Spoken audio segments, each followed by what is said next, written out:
সবাই কোনো না কোনোভাবে প্রতিবাদ করতেছে ছাত্রদের উপর যে হামলা, তাদের যে দাবি।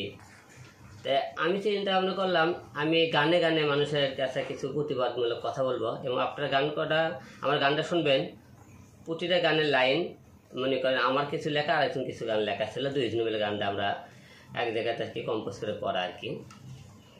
তো গানের কথা এবং গানের বর্তমান সময়ে শুধু এইটা না, আপনারা দেখেছেন অতীতেও কোনো মনে করেন বাংলাদেশে কোনো সমস্যা হয়েছে, সেই টাইমে কিন্তু প্রতিটা গানই প্রতিবাদমূলক একটা করে গান করেছিলাম।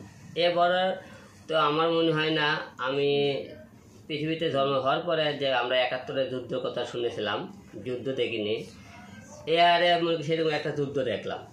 যে তার পরিপ্রেক্ষিতে মনে করেন গানটা আর কি প্রতিবাদমূলক গানটা আমি করেছিলাম। আচ্ছা, আমরা যেটা জানতে চাচ্ছি যে আপনার এই গান প্রসঙ্গে বা বিভিন্ন যখন বাংলাদেশে বিভিন্ন আন্দোলন হয় বা বিভিন্ন সংগ্রাম হয় তখন আপনি একটু প্রতিবাদমূলক মানে পদক্ষেপ নেন, বা এবার আমরা দেখেছি যে অনেক সেলিব্রিটি যারা রয়েছে, ক্রিকেটার রয়েছে, তারাও কিন্তু কথা বলেনি। সেই তাদের থেকে আপনি কথা বলেছেন। এর থেকে আমরা পাবলিক কমেন্টস যেগুলো দেখেছি, অনেকে বলেছে যে বিজনেসম্যান যে ক্রিকেটার রয়েছে বা ব্যবসায়ী ক্রিকেটার বা তথাকথিত যে আর্টিস্ট বা অভিনেত্রী, তার থেকে হচ্ছে আমাদের সহজ সরল বা অশিক্ষিত হিরো আলমও অনেক বেটার, যারা শিক্ষার্থী রয়েছে তারা। তো এইটা আপনি কিভাবে নিচ্ছেন?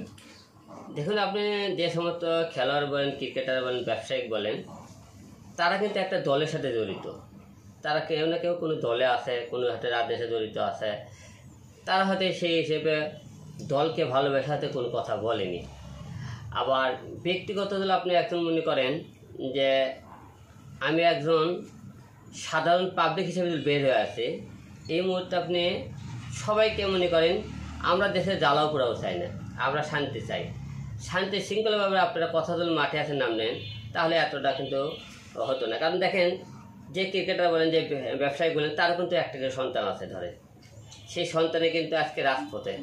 তা রাজপথের সন্তান থেকে থাকে, তাদের দাবি যাতে মনে এত বড় না হয়, তারা কিন্তু সেই যেহেতু দলে জড়িত, তার ইচ্ছে করলে নেত্রীর সাথে বসে কিন্তু এটা অতি আরও আগে যখন গণ্ডগোল করে পরদিন একদিন পরে তারা সময় নিতে পারত।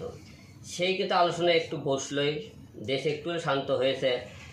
আরও 2-3 দিন আগে বসতো, তাহলে মনে হয় না অনেক মায়ের বুকটা খালি হইতো। কিন্তু যারা চুপচাপ ছিল তারা যদি বুঝতো আজকে তাদের সন্তান হারাইত, তাহলে বুঝতো আসলে আমরা চুপ করে থাকি কতটা ক্ষতি করেছি। আচ্ছা, তারা প্রতিবাদী নয় কেন? আপনারা যখন একই সাথে কাজ করছেন, বাংলাদেশের আমরা অভিনেত্রী যারাই রয়েছেন, বিশেষ করে চলচ্চিত্রে যারা কাজ, তাদের কখনোই দেখি না যে বাংলাদেশের কোনো সংকটে তারা এসে কথা বলেন, কিন্তু তারা অন্যান্য সময়ে বিভিন্ন কথা বলেন। তো এটা কিভাবে দেখছেন? তারা দলীয় মানে একটা কথায় যদি আমরা